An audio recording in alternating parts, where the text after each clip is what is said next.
Bonjour à tous et bienvenue dans cette nouvelle vidéo et première vidéo de la chaîne également. Je me présente, je m'appelle Edgar Baquet, le Berserker sur Instagram et je suis coach et athlète en force athlétique. Plus largement au niveau des sports de force, mais principalement autour de l'AFA. D'ailleurs, cette vidéo s'adresse principalement aux pratiquants de l'AFA parce que je vais parler de comment réussir sa première compétition en FA. Bien évidemment, si vous pratiquez un autre sport de force comme le street lifting et que vous êtes intéressé pour voir un petit peu comment fonctionne une compétition de FA et en fonction des différents points qu'on va aborder dans cette vidéo, que je vais essayer de séquencer, si jamais il y a des parties qui vous intéressent en particulier, vous pourrez directement vous rendre à la partie qui vous concerne, vous intéresse le plus. Bien évidemment, cette vidéo ne s'adresse pas qu'à un public expérimenté ou qu'à un public débutant, mais vraiment à un public qui pratique l'AFA au sens large. Que vous soyez en découverte de l'AFA, c'est-à-dire que vous découvrez la discipline, ou si vous êtes intrigué et que vous ne pratiquez pas encore, ou que vous venez tout simplement de débuter et de commencer vos premiers blogs, vos premières séances autour de l'AFA, ou que vous avez déjà un niveau un peu plus avancé, et bien cette vidéo, dans tous les cas, vous servira, j'en suis certain. Place donc à cette première vidéo, comment réussir sa première compétition. Alors, cette vidéo va être séquencée en 8 parties. Je vais faire en sorte de vous détailler point par point les différentes parties que je trouve essentielles pour pouvoir bien débuter et réussir sa première compétition. Et ça commence par le premier épisode. Le matériel de base qu'on retrouve en FA. Alors, il est à savoir que en FA, on pratique principalement du coup en RAW. Ce qu'on appelle RAW, c'est non équipé. On va retrouver le RAW, la discipline que je pratique, et l'équipé. Bien que nous soyons en RAW, nous avons du matériel qui est mis à notre disposition pour pouvoir être beaucoup plus performant en compétition. Mais il y a du matériel qui est spécifique et qui est indispensable pour pouvoir pratiquer et faire ses premières compétitions. Donc c'est simple, le premier matériel qui est indispensable, ça va être le singlet, ça va être la tenue qu'on va avoir pour pouvoir pratiquer cette espèce de collant collé au corps qu'on va avoir et qui va nous servir donc de tenue de compétition. Bien évidemment, en dessous de ce singlet, il va falloir qu'on ait un t-shirt de comp, donc un t-shirt de compétition qui doit correspondre à des critères assez particuliers. Le tout, c'est que le textile, entre guillemets, que vous allez avoir et la matière soit principalement en coton. Donc tout ce qui va être t-shirt type compression et en synthétique ne sera pas autorisé. Les chaussures, donc des chaussures à semelle plate. Donc les principales chaussures qu'on va retrouver, c'est les slippers. Donc c'est des chaussures à semelle plate, je vais vous mettre une petite photo. Donc chaussures à semelle plate qui sont vraiment dédiées à la discipline, mais on va pouvoir retrouver d'autres types de chaussures, comme par exemple au niveau du squat, où on va pouvoir avoir certains athlètes qui vont être en chaussures d'haltéro, mais on a tout simplement des gens qui vont aussi en Jordan ou en Converse sur les plateaux de compétition, parce que c'est des chaussures à semelle plate, et donc qui sont conformes à la réglementation. On va avoir les chaussettes, qui sont des chaussettes de deadlift qui sont obligatoires, pour pouvoir être à la hauteur jusqu'en dessous du genou, de l'articulation du genou, et qui va permettre de pouvoir protéger vos tibias et surtout respecter le matériel et éviter de saigner tout simplement sur la barre. Donc les chaussettes de deadlift sont indispensables du coup, pour pouvoir pratiquer en compétition. Et bien évidemment, qui est un indispensable pour pouvoir pratiquer en compétition et faire de l'AFA au niveau compétitif, c'est d'être équipé d'une licence. Donc licence que vous pouvez retrouver directement sur le site de la FF Force, et vous avez plusieurs types de licences. Vous avez les licences compétitives, les licences individuelles, qui varient en fonction de leur budget, mais bien évidemment, étant moi-même athlète et pratiquant de l'AFA, je suis dans l'association, le Powerlifting Club Chambéry, donc le PLCC, et bien évidemment, si vous avez un club que vous voulez soutenir et que vous voulez pouvoir adhérer auprès de ce club et le soutenir en compétition, vous pouvez directement prendre une licence chez eux, vous n'avez qu'à leur contacter. Donc je vous mettrai les liens en description pour le PLCC et vous pourrez directement adhérer au club et être licencié chez nous pour pouvoir nous représenter en compétition. Bien évidemment, en compétition, il y a aussi du matériel qui est non indispensable, donc c'est-à-dire que vous pouvez vous présenter juste avec le matériel que je vous ai présenté et faire votre première compétition, mais pour pouvoir être un peu plus compétitif et pouvoir optimiser vos performances, vous allez pouvoir venir vous équiper. Pour le matériel non indispensable, voilà comment je vais vous présenter. Dans un premier temps, je vous invite principalement à vous orienter vers une ceinture. La ceinture, contrairement à ce qu'on peut penser, n'est pas là pour vous protéger au niveau du dos, mais pour optimiser au niveau de la force. L'exemple que je vais pouvoir vous donner, ça va être que la ceinture va avoir pour but de renforcer votre bracing, donc la pression intra-abdominale que vous allez effectuer pendant votre mouvement. Le meilleur exemple que je vais pouvoir vous donner, ça va être l'exemple de la canette. Prenez une canette fermée et prenez une canette ouverte. Si vous prenez une canette ouverte, on l'a déjà tous fait, sautez sur une canette pour l'écraser et elle se plie d'un seul coup. Alors que si jamais vous sautez sur une canette fermée, elle va être très compacte et elle ne va pas bouger. L'idée, ça va être d'effectuer à peu près ce même principe-là lorsque vous réalisez votre mouvement, c'est-à-dire venir inspirer et venir gonfler au niveau du ventre pour mettre en place cette pression intra-abdominale et devenir vraiment compact. C'est ce qui crée donc un transfert de force entre le haut et le bas et qui vous permet d'être le plus fort possible sur vos mouvements. On la retrouve principalement sur le squat et le deadlift, mais on le retrouve également chez certains pratiquants au niveau du développé couché. On retrouve aujourd'hui deux types de ceintures, les ceintures de 10 mm et les ceintures de 13 mm. Pendant longtemps, les ceintures de 13 mm étaient principalement sur le marché et aujourd'hui, on retrouve beaucoup plus de ceintures de 10 mm qui sont donc un peu moins épaisses et qui peuvent être nettement plus confortables pour certains pratiquants. Ensuite, on va retrouver également les genouillères. Les genouillères, on en retrouve deux types, les genouillères souples et les genouillères rigides. Donc les différents pratiquants le font en fonction de l'aisance qu'ils vont avoir dessus. De mon côté, je ne pratique qu'avec des genouillères souples parce que c'est là-dessus que je me sens le plus fort et c'est surtout les seuls que j'ai testés jusqu'à présent. Maintenant, ce qui va changer réellement, ça va être l'épaisseur et le type de texture qu'il va y avoir au niveau de la genouillère. Et ce qu'on va retrouver principalement pour les genouillères en termes d'intérêt, même si le sujet est un peu controversé et mitigé par rapport à ça, ça va être l'effet de renvoi que la genouillère va pouvoir vous procurer, mais également le fait qu'elle maintienne votre articulation du genou au chaud. Maintenant, pour ce qui est des différents types de genouillères, je ne vais pas vous donner de recommandations en particulier parce que ça dépend réellement de votre profil et de ce que vous préférez au niveau des genouillères et de votre profil d'athlète. Mais à savoir qu'à l'heure actuelle, les genouillères rigides, en particulier chez certaines marques comme chez Asset avec les Rigor Mortis, sont actuellement en discussion et risquent d'être suspendues des compétitions. Je vous invite à vous questionner, à vous renseigner par rapport à ça. Mais donc les genouillères, étant donné que ça représente un certain coût, sujet qu'on va évoquer juste après, je vous invite donc à vous renseigner avant de pouvoir prendre votre première paire de genouillères. L'autre type de matériel qu'on va pouvoir retrouver dans le domaine de la force, ça va être principalement les bandes de poignet. On les retrouve pour le squat et pour le développé couché. Pour le squat, ça s'adresse à un public qui a une barre qui descend un peu plus bas dans le dos et qui va avoir pour but de maintenir un peu plus le poignet lorsque la barre descend. Ça mettra un peu moins de tension et de pression dans le poignet. Le but quand même, lorsque vous faites du squat, c'est de maintenir principalement la barre sur le dos et pas sur vos poignets. Maintenant, pour ce qui est du développé couché, un peu le même principe. L'idée, ça va être de pouvoir maintenir votre poignet dans son axe et donc de pouvoir éviter d'avoir le poignet qui se casse. À ce moment-là, le but, c'est quand même de faire attention. Le but, c'est pas que le poignet vienne cacher un problème que vous allez avoir sur le plan technique, mais vraiment de pouvoir optimiser votre forme et votre technique pour pouvoir vous permettre d'être plus fort.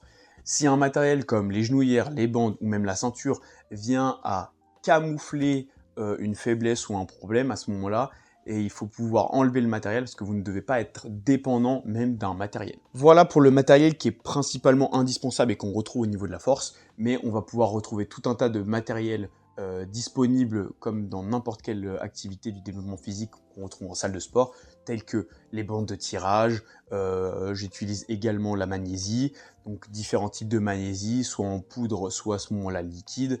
Vous allez avoir également les protège-dents que j'utilise de mon côté pour tout ce qui va être deadlift et squat, pour protéger entre guillemets mes dents parce que j'ai tendance à forcer sur ma mâchoire. Mais le matériel que j'ai évoqué précédemment, c'est le principal matériel que vous allez retrouver autour de la discipline, de la force. La deuxième partie, c'est parlons peu, parlons prix. En effet, tout le matériel et toutes les choses que je vous ai évoquées juste avant ont un prix et la force en elle-même, comme n'importe quel sport, représente un coût dans l'investissement que vous allez vous projeter. C'est pour ça que je vous invite à bien débuter la force d'abord sans matériel pour savoir si la discipline vous plaît, avant de pouvoir pleinement investir dans du matériel qui va vous permettre d'optimiser votre pratique dans la discipline, parce que forcément, ce matériel-là a un coût. Pour ce qui est du matériel de base et du prix de base, donc t-shirt, singlet, chaussettes et chaussures, et bah forcément c'est le prix qu'on va aborder en premier. Pour ce qui va être du singlet, on va quand même tourner autour des 80 à 100 € en fonction des marques et du singlet que vous allez prendre, parce que tous les singlets ont des collections différentes et les collections ont un certain prix.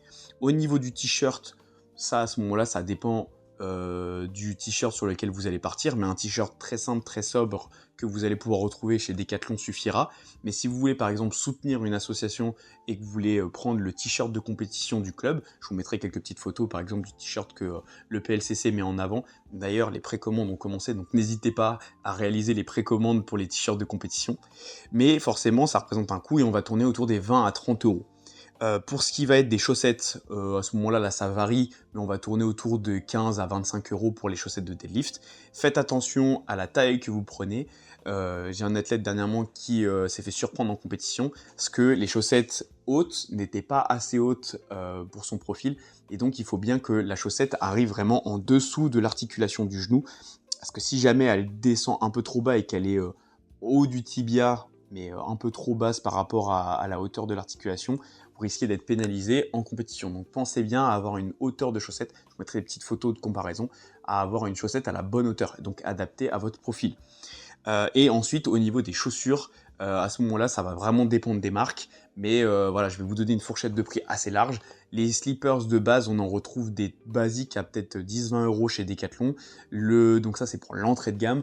Au milieu de gamme, on va trouver 50 €. Et pour les marques un peu plus cotées comme Aventus, par exemple, on va monter autour de 100 à 150 €. Pour le matériel non essentiel que j'ai évoqué précédemment, comme la ceinture, les genouillères ou encore les bandes de poignet, là, à ce moment-là, on monte en termes de gamme de prix. Donc la ceinture, aujourd'hui, on retrouve une ceinture autour des 260 à 280 € à peu près. Donc forcément, ça représente un coût, mais il faut penser que c'est un investissement long terme. C'est d'une très bonne qualité. Moi, j'ai acheté ma ceinture il y a déjà bientôt 3 ans de ça, et ma ceinture est impeccable. Après, je vous invite entre guillemets à faire attention à votre matériel, à ne pas jeter la ceinture comme on peut le voir chez certains pratiquants sur les réseaux sociaux, parce que forcément, c'est du matériel qui représente un certain coût. Ensuite, on va avoir les genouillères qui vont, en fonction du type de genouillère sur laquelle vous allez orienter, les souples de base aux souples un peu plus rigides ou aux rigides, monter entre guillemets entre 50 et 120 € en fonction des différentes marques sur lesquelles vous allez vous adresser. Les principales marques aujourd'hui qu'on retrouve dans le domaine de la force athlétique vont être SBD et A7. Aujourd'hui, on retrouve d'autres marques comme Stoic, etc. Et pour ce qui va être des bandes de poignet, à ce moment-là, pareil, les prix varient en fonction des différentes collections, mais une fourchette un peu large des prix, ça va être autour des 30 à 45 €. Vous allez retrouver des bandes de poignet, et vous avez différentes tailles de bandes de poignet également, en fonction de la longueur que vous allez pouvoir rechercher. Donc ça va être le prix non essentiel. Et bien évidemment, prix que j'ai oublié de mentionner dans le matériel de base, ça va être la licence. Pour pouvoir vous licencier une année entière, une saison entière au sein de l'AFF Force pour pouvoir pratiquer en compétition, on va tourner entre 50, je dirais au plus bas, entre 50 et une centaine d'euros. Je crois que ça monte autour des 120 à 140 € pour pouvoir prendre sa licence sur la saison. Pour le prix maintenant des compétitions, mais également d'un déplacement, il va falloir compter en fonction du club. Par exemple, si vous êtes associé à un club, vous allez avoir des avantages lorsque vous allez vous inscrire en compétition, et en fonction de l'investissement que le club que vous allez soutenir a fourni pour la Fédération Française de Force, donc la FF Force, et votre club aura cotisé et donc va vous permettre de réduire les frais de compétition. Mais généralement, un frais de compétition, ça va varier entre 10 et 20 pour le plus bas, et ça peut monter jusqu'à 80 € en fonction des différentes compétitions que vous faites. Il me semble que les championnats de France, on monte autour des 40, 60, voire 80 € pour pouvoir pratiquer. Et ensuite, il y a des compétitions qui sont un peu plus privées et qui, par exemple, peuvent offrir des cash prizes. Je pense actuellement aux compétitions comme le Silent Worker Meet, qui est une compétition beaucoup plus privée, et qui, étant donné que le Silent Worker est quand même une marque très connue et affiliée maintenant à l'FF Force, c'est une compétition qui va être très limitée et qui va coûter un certain prix. Je crois qu'on tourne autour des 100 à 130 € pour pouvoir participer à la compétition. Mais il faut savoir que si jamais vous gagnez, vous avez quand même pas mal de cash prize derrière. Donc il y a quand même des récompenses intéressantes, ce qui peut justifier le prix, en sachant que généralement ils organisent toujours une assez bonne ambiance autour de ces compétitions-là. Pour y avoir été coach et avoir accompagné une athlète, c'est quand même vraiment une atmosphère assez folle. Bien évidemment, il va falloir compter le déplacement, et forcément, sur place, vous allez avoir tout ce qui va être restauration. Donc sauf si vous avez préparé vos prep meals juste avant, vous allez devoir vous restaurer là-bas, mais généralement il y a des petits stands. Donc une compétition va vous coûter en général, si on comprend la licence, le déplacement plus le repas, ça va vous coûter entre 100 et 150 € je dirais, minimum. Et au maximum, vous pouvez monter facilement à 200 €, en sachant que si vous partez par exemple sur des compétitions un peu plus éloignées, que vous prenez un logement parce que vous voulez être un peu plus confortable et partir la veille pour être en forme le lendemain si la pesée est assez tôt, et si vous prenez un logement en plus, forcément votre compétition et votre déplacement va vous compter plutôt autour des 300 €. Après, plus vous partez accompagné, plus ça réduira forcément certains coûts. 3. Le choix de KT et les cuts. Alors, pour ce qui va être du choix de KT, je vais vous évoquer principalement le poids de forme et le poids de compétition pour pouvoir vous différencier un peu ces deux aspects. Le poids de forme, pour un athlète, ça va être le poids qu'on maintient pendant sa période de préparation, sa période d'entraînement. Et ensuite, il va y avoir le poids de compétition, donc c'est le poids dans lequel l'athlète va rentrer et va s'inscrire pour sa compétition. Aujourd'hui, au niveau des différents athlètes, pour ce qui va être des athlètes masculins, on va retrouver différentes catégories, les moins de 59, les moins de 66, les moins de 74, etc., etc. Et pour les féminines, on va retrouver les moins de 47, moins de 52, moins de 57, etc., etc. Je vous mettrai un listing de l'ensemble des catégories de poids qu'on va pouvoir retrouver. Généralement, un athlète qui performe dans sa catégorie va avoir un poids de forme différent de son poids de compétition. Pour donner un ordre d'idée, moi je viens de monter fraîchement dans la catégorie de 74, mais avant j'étais en 66 kg, et en catégorie moins de 66 kg, mon poids de forme se maintenait autour des 68 à 69 kg. C'est-à-dire que je me maintiens un peu plus haut que ma KT, pour pouvoir ensuite faire ce qu'on appelle un cut, pouvoir rentrer dans ma catégorie. Mais le principe du cut, je l'expliquerai après. Donc voilà, il faut savoir, entre guillemets, différencier votre poids de forme et votre poids de compétition. Maintenant, pour ce qui va être du poids de départ, si vous débutez la force athlétique ou que vous avez un doute, par exemple, dans ma situation où j'étais dans le dilemme, étant donné que j'ai fait mes premières compétitions en moins de 66 kg, à un moment, je me suis retrouvé dans une situation où mon poids de corps était plutôt autour des 71 à 72, et là, j'avais deux choix qui s'offraient à moi. Soit à ce moment-là, je venais effectuer une forme de diète et entre guillemets un déficit calorique pour redescendre à un poids de forme et pouvoir me maintenir pour pouvoir continuer dans la catégorie des moins de 66 kg, soit à ce moment-là, continuer à grossir un peu mon physique et donc mon poids de corps pour pouvoir être beaucoup plus performant dans la catégorie des moins de 74. Donc le choix le plus intéressant de mon côté, ça a été de grossir et de faire du coup ce qu'on appelle une prise de masse, également en force athlétique, pour pouvoir gonfler dans la catégorie et me développer et construire un meilleur total et de meilleures performances dans la catégorie des moins de 74. Bien évidemment, le choix de la catégorie va vraiment dépendre de votre niveau. Si vous êtes débutant, l'idée va pas forcément être de vous restreindre dans une catégorie en particulier, et ça va dépendre de votre niveau de départ, de votre poids de départ.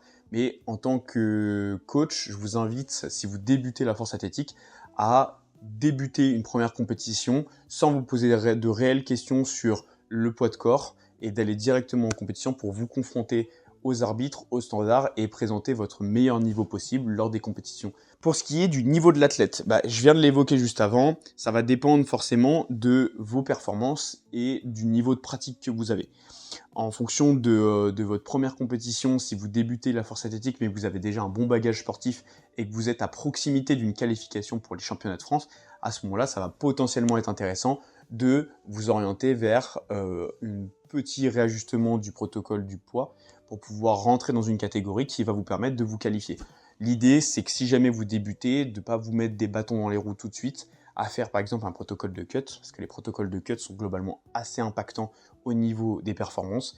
Et donc l'idée, ça va pas forcément être de vous limiter dès le début et dès vos débuts, en tout cas dans la discipline qu'est la force athlétique. Maintenant, pour ce qui est du principe de cut, c'est simple, le principe d'un cut, ça va être de pouvoir effectuer une forme de déficit calorique, en tout cas de venir réduire son poids de corps, donc son poids de forme, généralement pour pouvoir rentrer dans la catégorie de compétition.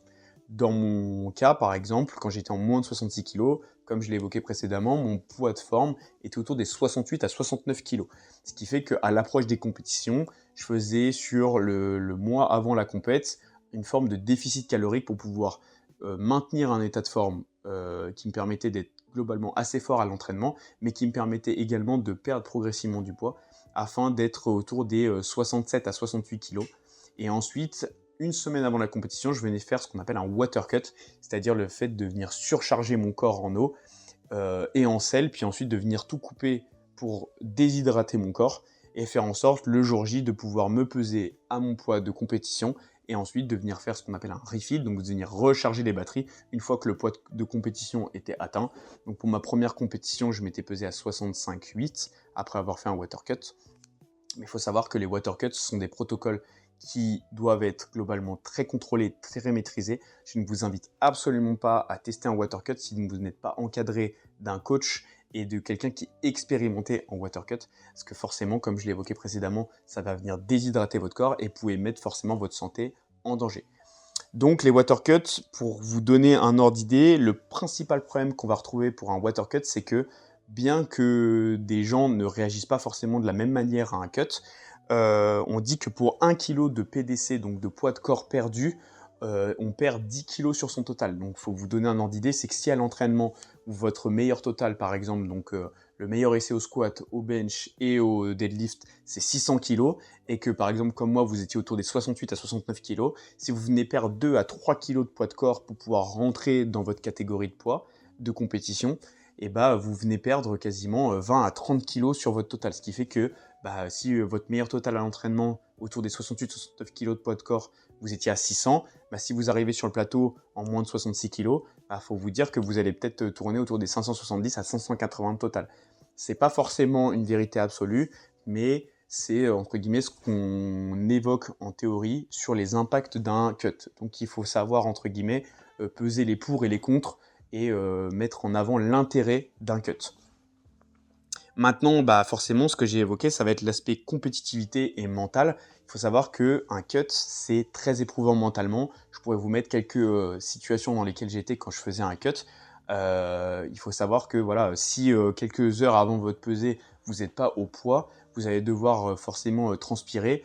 Je sais que ma première compétition, j'ai dû courir l'équivalent d'un semi-marathon pour pouvoir transpirer un maximum avec 4 couches sur le corps. Et à ce moment-là, c'est que dans la tête, il faut courir, transpirer un maximum.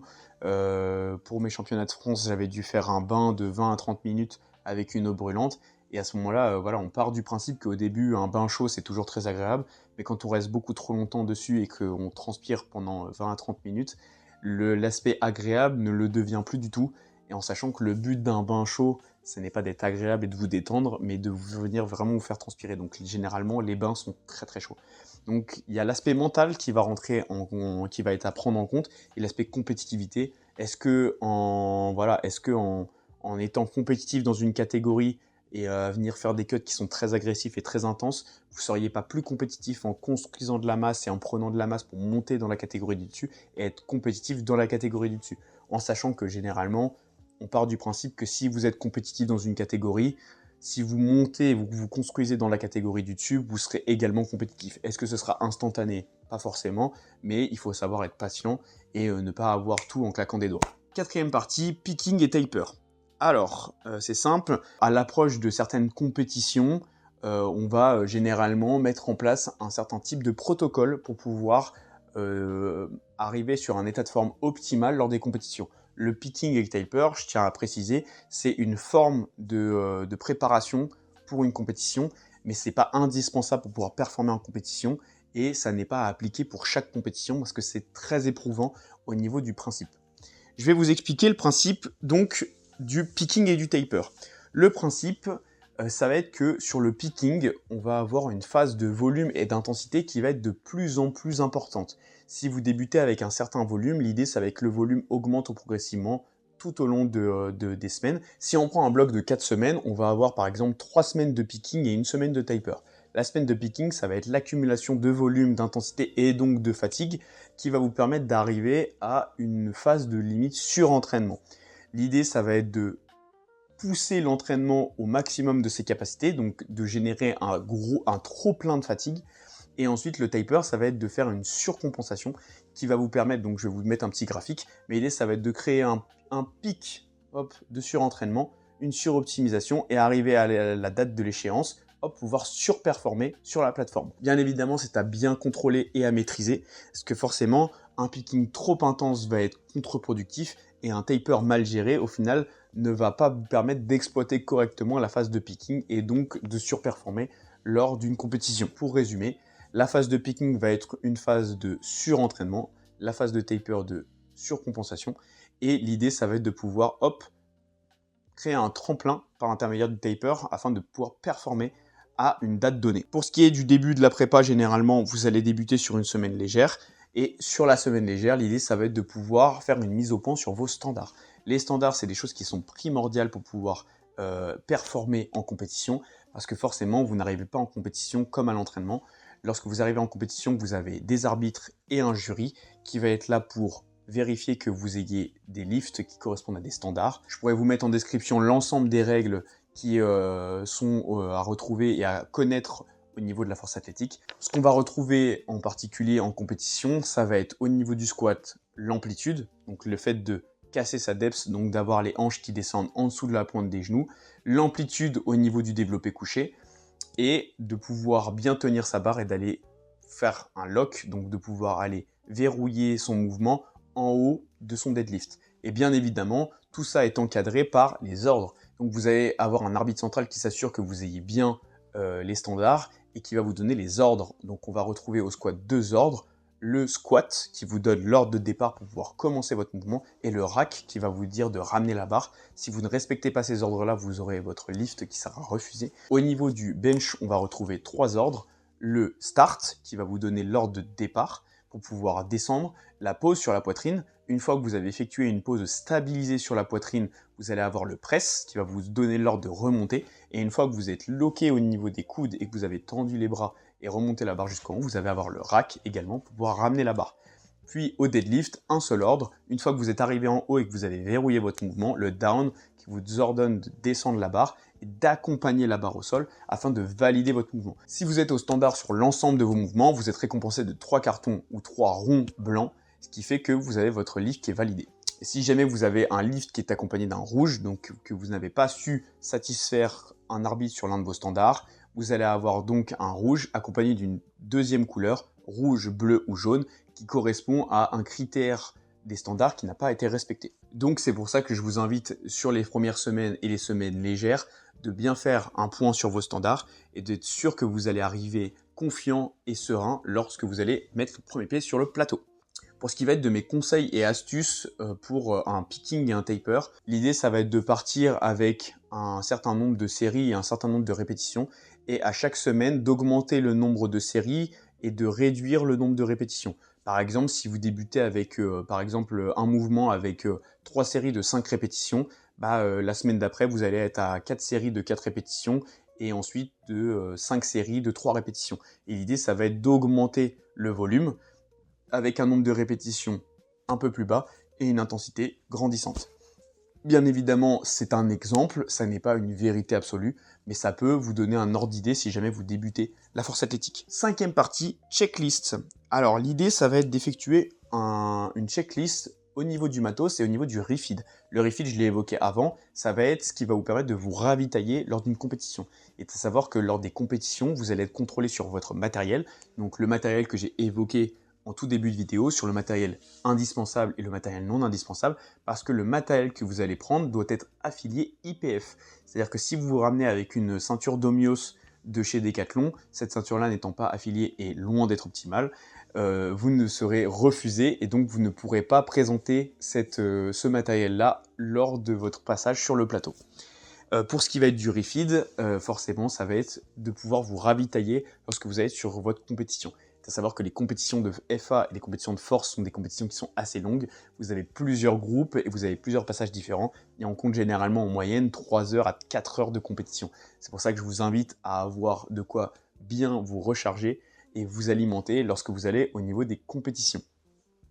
Pour ce qui est du checklist, la liste du matériel que vous allez devoir préparer dans vos affaires. La veille, ce que je vous invite à faire, c'est d'avoir établi une checklist qui vous permet, lorsque vous allez faire votre sac, donc de pouvoir vous dire, là j'ai ma ceinture, là j'ai mon singlet, là j'ai mon t-shirt, etc., qui vous permet d'arriver serein en compétition et de ne pas vous dire avec 1 heure de route dans les pattes, mince, j'ai oublié quelque chose.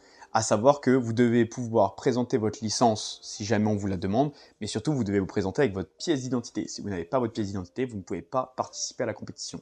Pour ce qui est du refeed, comme je l'ai évoqué juste avant, ça va être de pouvoir recharger vos batteries. Pour ceux qui ont fait un cut, c'est simple, dans cette catégorie-là, vous allez avoir besoin d'électrolytes en masse et de sel. Parce que vu que vous avez votre corps qui s'est déshydraté, que vous avez potentiellement fait votre pesée à 8 heures et que vous avez votre passage de compétition à 10 heures, vous allez avoir entre le moment où vous pesez et le moment où vous passez pour pouvoir recharger vos batteries, mais également vous échauffer avant de monter sur la plateforme. Ce qui fait que vous avez un laps de temps assez court pour pouvoir recharger les batteries.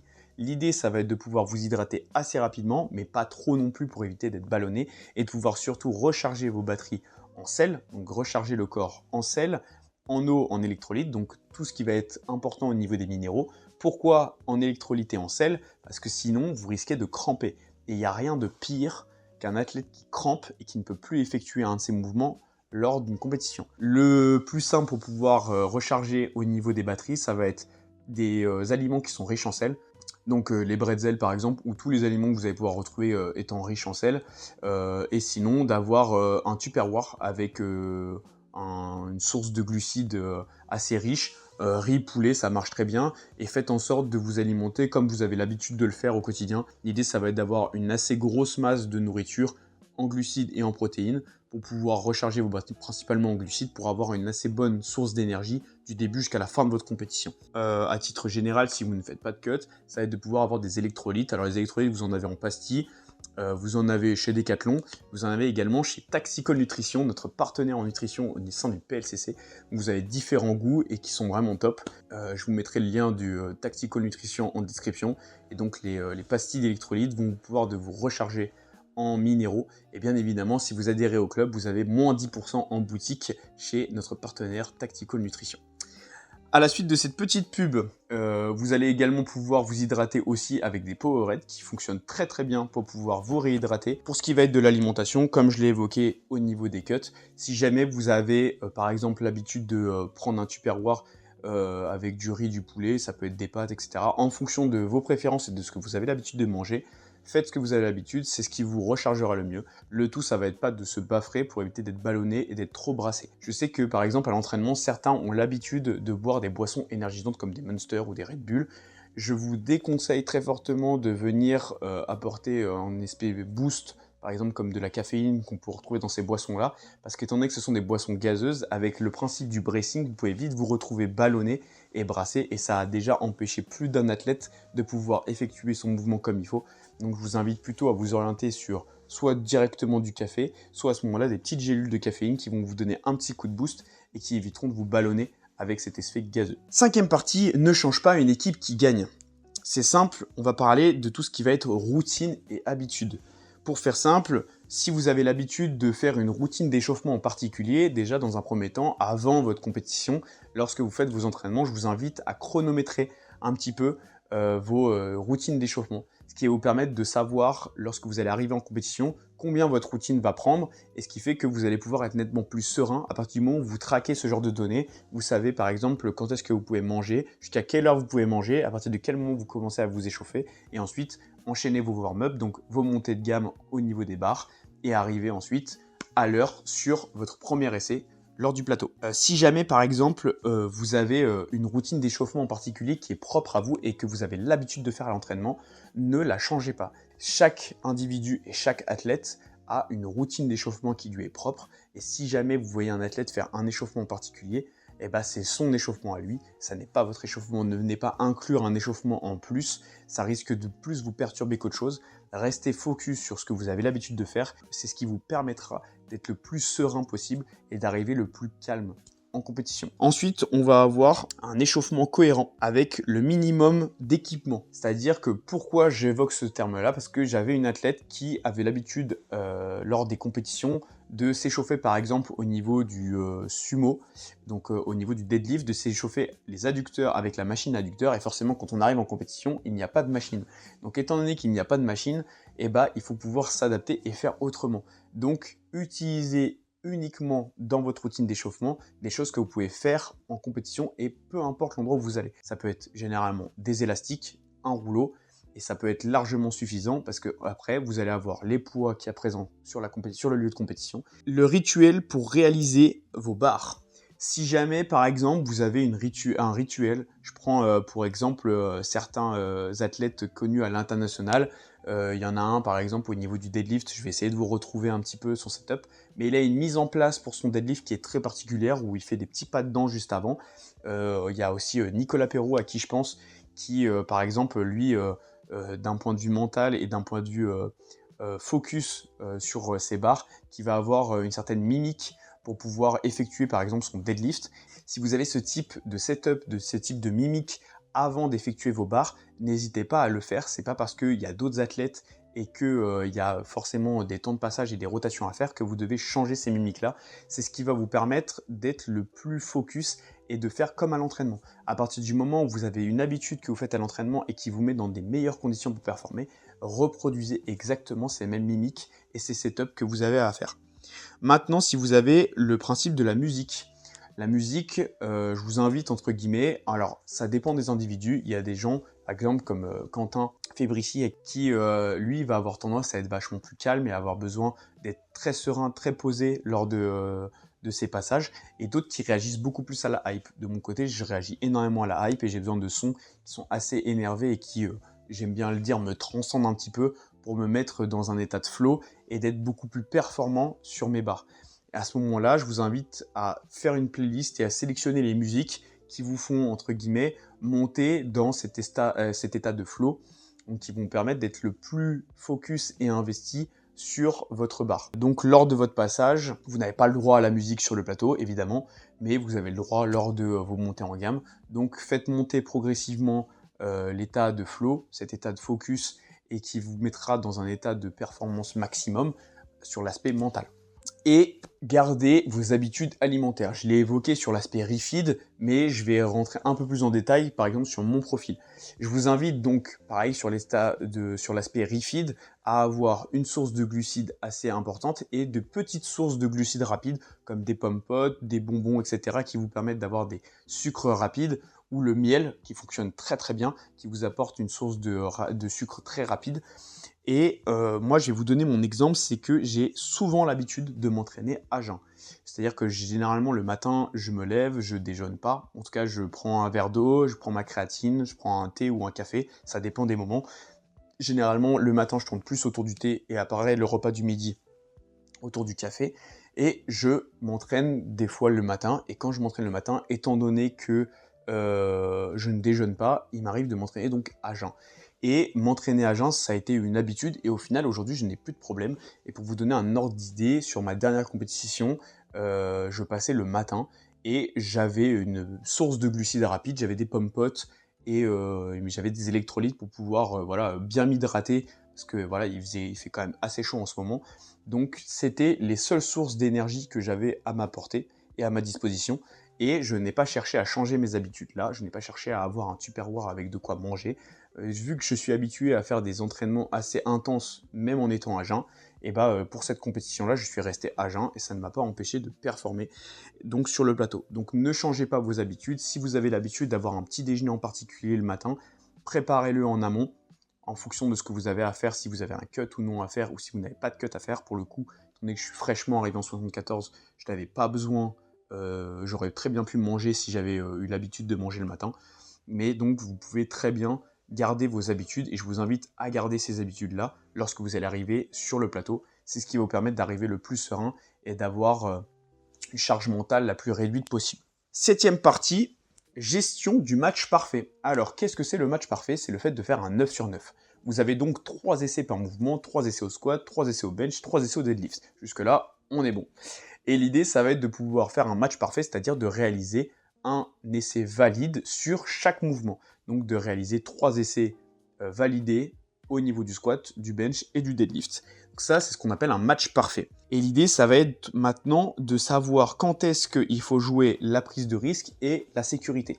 Généralement, un athlète qui va privilégier la sécurité et donc qui va sécuriser à chaque fois des petits kilos, c'est ce qui va permettre de faire grossir son total. Si jamais vous vous retrouvez dans un contexte très particulier où par exemple il y a une qualif à aller chercher, généralement on va sécuriser plutôt les premiers mouvements et donc gagner des kilos progressivement pour faire grossir le total et donc aller chercher la qualif, si jamais on en a une, sur son dernier deadlift par exemple. Pour vous donner un ordre d'idée sur l'aspect prise de risque et sécurité, je vais vous parler de mon amie Elisa, qui a fait la même compétition que moi la veille, et donc qui, elle, par exemple, était typiquement dans cet aspect sécurité et prise de risque. Donc pour faire simple, elle a fait 2 essais valides au niveau du squat, parce que voilà, petit défaut technique au niveau de son dernier essai, et qui était un peu trop lourd.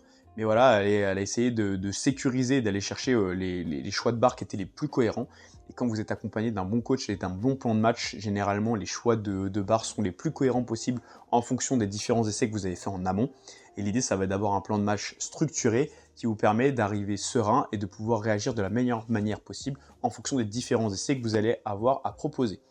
Donc le squat se passe plutôt bien, mais une erreur technique qui avait déjà été présentée durant la prépa a fait que son troisième essai n'a pas été validé. Faute psychologique, elle passe un très beau deuxième essai au niveau du bench, mais même 2,5 de plus au niveau de son troisième essai n'est pas passé.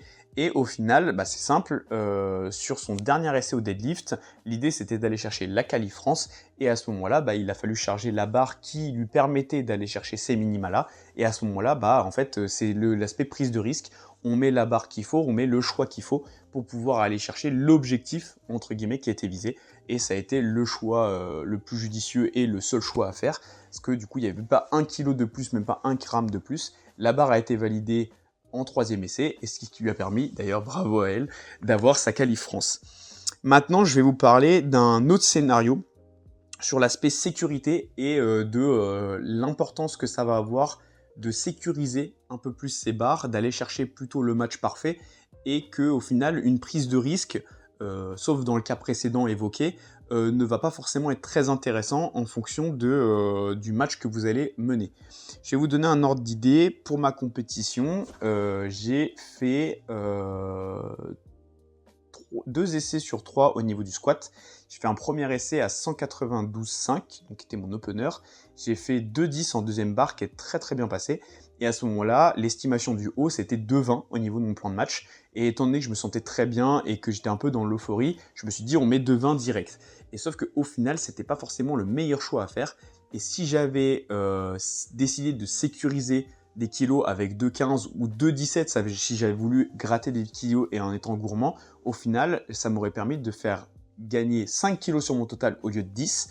Mais au final, les 10 kilos que j'ai voulu aller chercher avec la 2,20, je les ai perdus parce que j'ai raté mon essai.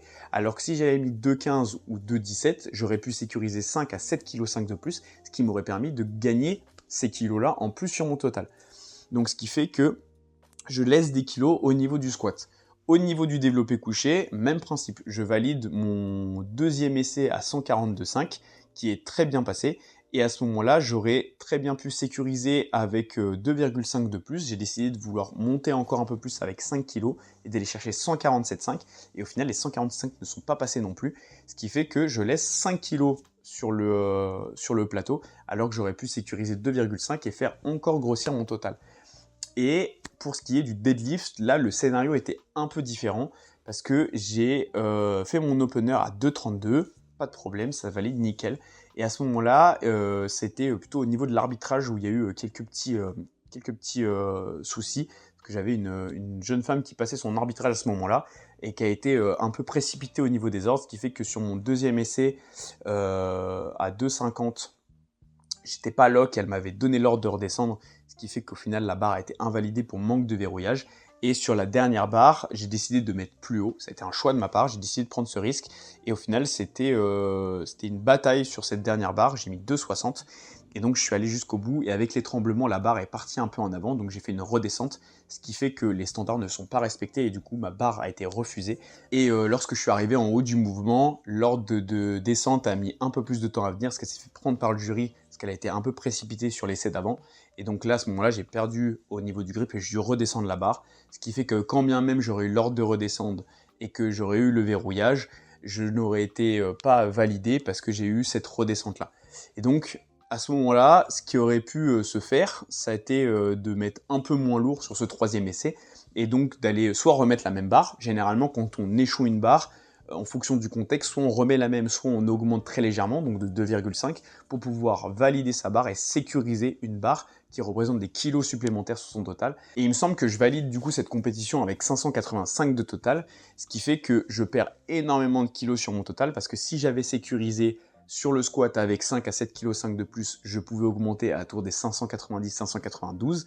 Avec le 2,5 que je prenais au niveau du bench, forcément je venais grossir également. Donc je tournais autour des 592-595.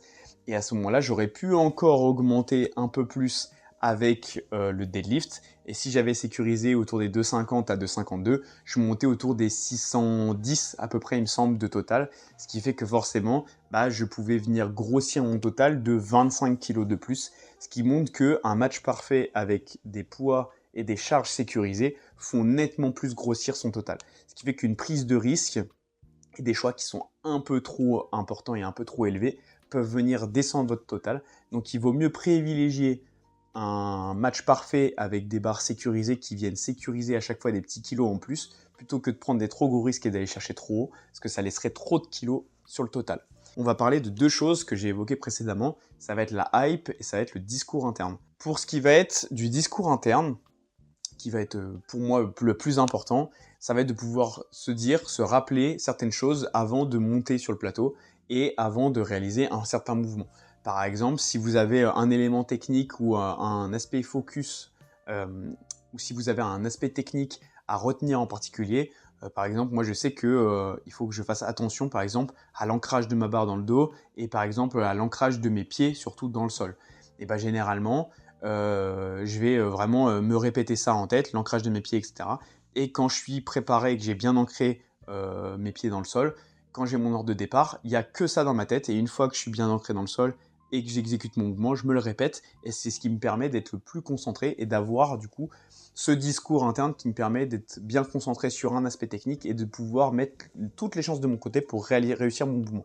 Et ça, c'est valable pour moi au niveau du squat, mais ça peut être valable pour vous sur un tout autre élément, un tout autre mouvement, et ça peut être une toute autre manière.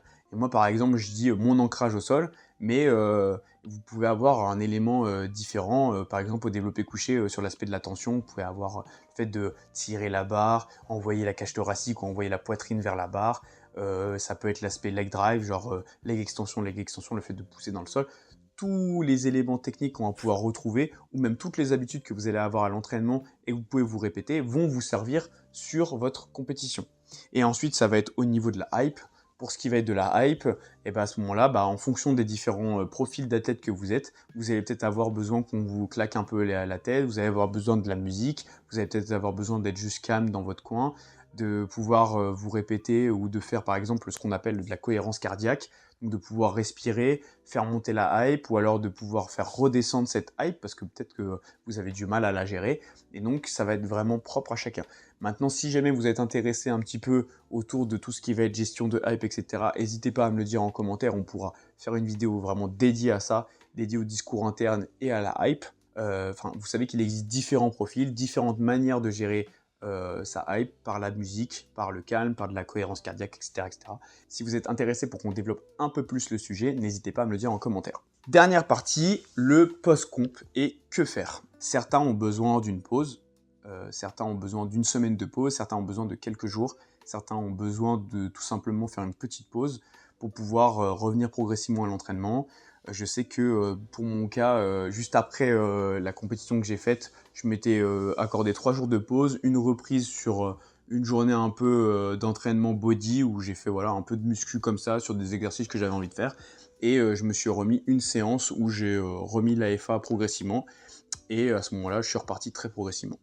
À savoir que ça se discute également avec votre coach, enfin principalement avec votre coach surtout, c'est-à-dire qu'en fonction des différents profils d'athlètes, le coach va avoir peut-être des recommandations, il va peut-être vous accorder des semaines libres, où vous allez pouvoir faire un peu ce que vous voulez. Alors à ce moment-là, généralement, en tant que coach, j'invite les athlètes à faire des semaines un peu libres ou à me dire un peu ce qu'ils ont envie de faire, mais je leur demande d'être quand même sur une intensité légère. Le but, c'est en sortant d'une compétition sur laquelle généralement on est monté assez haut en intensité et si on a fait une phase de prépa assez intense, de ne pas venir surcharger encore plus le système nerveux et de venir tester ses max juste après une compétition. Ce qui en soi, le principe n'est quand même pas très intelligent.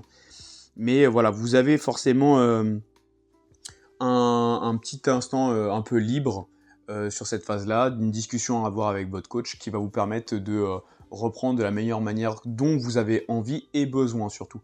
Il y a des athlètes qui, juste après une compétition, vont avoir envie de s'entraîner tout de suite. Généralement, on reprend très légèrement, d'autres qui vont être un peu plus libres et qui vont avoir leur coach qui leur laisse la liberté sur leurs entraînements, et d'autres athlètes qui vont avoir besoin d'un peu plus de pause, comme une semaine de pause pour pouvoir vraiment couper, souffler et reprendre après une vraie coupure. C'est vraiment propre à chacun et je vous invite donc à discuter avec votre coach, voir un peu ce qu'il vous recommande et ce que vous avez envie et besoin pour que vous puissiez trouver la meilleure manière possible pour pouvoir revenir à l'entraînement. Et ensuite, tout dépendra de la période à laquelle vous êtes, parce que forcément, en fonction de les prétentions de compétition et de niveau que vous avez, si jamais il y a une échéance qui approche, peut-être que vous n'aurez pas forcément le temps de faire une réelle pause et que vous allez devoir tout de suite repartir à l'entraînement afin de préparer par exemple une autre échéance. La vidéo est maintenant terminée, je vous remercie de l'avoir regardée jusqu'ici. Je mettrai en description mon Instagram, le Instagram du PLCC, le Instagram de notre partenaire Tactical Nutrition, et je mettrai en lien de la description tout ce qu'il faut pour pouvoir adhérer à notre association, prendre et précommander nos t-shirts et également le site de chez Tactical Nutrition, notre partenaire. Si bien évidemment vous êtes débutant et que vous cherchez de quoi débuter en force athlétique, n'hésitez pas à m'envoyer un message. Comme je l'ai évoqué, je suis coach, j'accompagne des athlètes et je les aide à se développer dans le domaine de la force. Si vous avez un problème au niveau du budget, n'hésitez pas à m'envoyer un message. Et si jamais vous êtes intéressé, j'ai réalisé un programme 100% gratuit pour pouvoir débuter pleinement la force athlétique. Donc je vous mettrai également le lien en description. Et si jamais vous avez la moindre question, vous voulez qu'on parle d'un sujet, n'hésitez pas à me le dire en commentaire. Je vous dis à bientôt dans une prochaine vidéo. À bientôt.